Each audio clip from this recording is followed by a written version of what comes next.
আজকের ক্লাসে সকলকে স্বাগত জানাচ্ছি।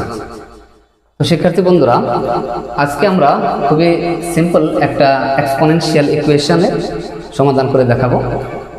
তো এখানে যে প্রবলেমটি আমরা লিখে রেখেছি এটার সমাধান করবে, এখান থেকে এক্স এর মান বের করে দেখাবে। যদিও এটা খুবই সিম্পল বিষয়, তারপরেও এখানে একটা টেকনিক আছে, এই টেকনিকটা অবশ্যই আমাদেরকে অবলম্বন করতে হবে, আদারওয়াইজ এটা এক্স এর মান বের করা সম্ভব না। তো সেই টেকনিকটা আমরা এখন দেখাবো। তো চলো শুরু করি। প্রথমেই আমরা 25 এটাকে আমরা স্কোয়ার করা যায়, 5 এ করলাম, -2 এটা আছে। নেক্সট এখানে 5 যা আছে আমরা তাই লিখলাম, ওকে। এখানে 5 9/x ইন্টু 25 কে আমরা, যেহেতু এখানেও 5 এখানেও 5, বেসটাকে একই করার চেষ্টা করি, 5 করলাম, তাহলে স্কোয়ার 7/x, ওকে। তাহলে এই 5 টু দি পাওয়ার -4, যেহেতু পাওয়ারে গুণ হয়, তো এখানে 5 টু দি পাওয়ার 15/x আবার 5 9/x ইন্টু এই 2 একটা পাওয়ার, এটা একটা পাওয়ার, তার পাওয়ারে আমরা মাল্টিপ্লাই করলাম, 7 into 2 that is 14 over x। তো এখন 5 - 4, এখানে সবই 5 15/x ডিভাইডেড বাই দুইটা বেস 1, 5 আর 5, তো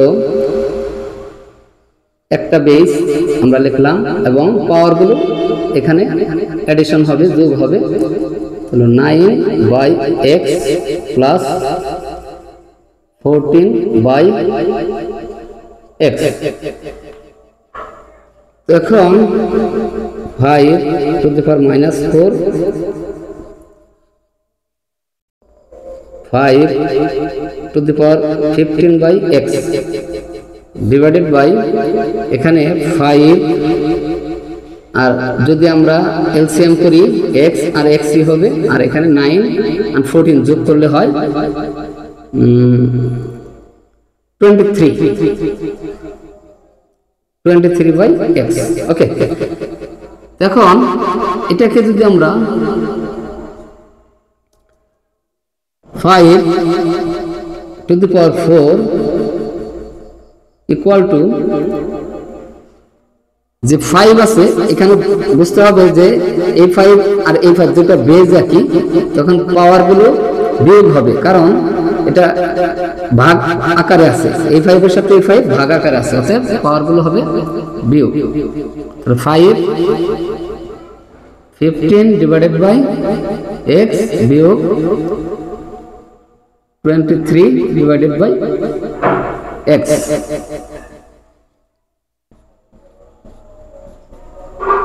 ওকে, এখানে 5, এখন যদি আমরা এখানে সাবট্রাক্ট করি, বিয়োগ করি, তাহলে এখানে 23 থেকে 15 বাদ যাবে, অর্থাৎ মাইনাস হবে, এখানে পাওয়ারটা হবে মাইনাস, সাথে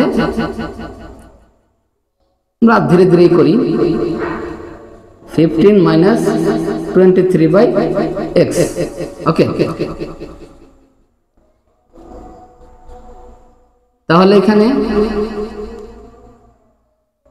8 - 8/x পাওয়ার। এখন যেহেতু আমরা দেখতে পাচ্ছি এই 5 এবং এই 5 একই, বেজ এক, তাহলে সূত্র অনুসারে বেজ যদি এক হয় তাহলে পাওয়ার আর পাওয়ার সমান হয়। তো এটাকে আমরা লিখতে পারি -4 ইকুয়াল টু -8